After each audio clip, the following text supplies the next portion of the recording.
बैठल बानी रोजगार धारा दो। पढ़ लिख के बैठल बानी रोजगार धारा दो।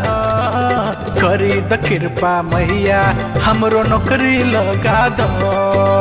करी द कृपा मैया हमरो नौकरी लगा दो। पढ़ लिख के बैठल बानी रोजगार धारा दो। पढ़ लिख के बैठल बानी रोजगार धारा दो। करी द कृपा मैया हमरो नौकरी लगा दो।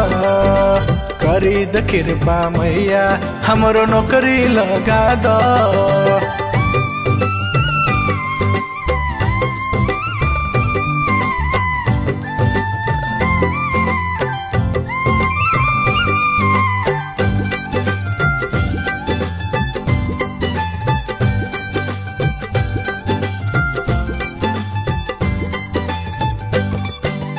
जोड़ा भर के तोहके हम त चुनर चढ़ाइब हो। दर्शन करे खातिर नंगे पाँव आइब हो।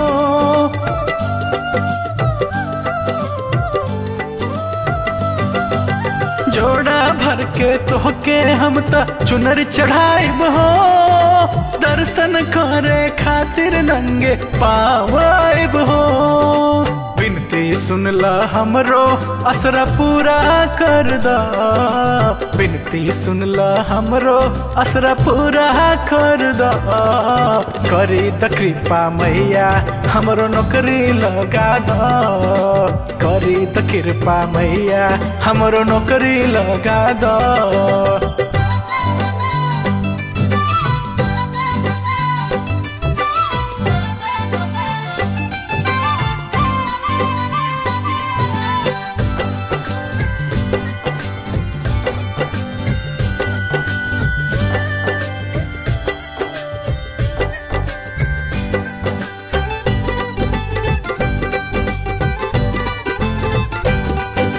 चांदी के डलिया में हम फूल ले आइब हो।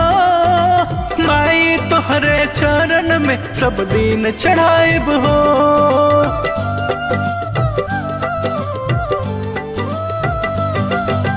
चांदी के डलिया में हम फूल ले आइब हो। माई तोहरे चरण में सब दिन चढ़ाइब हो।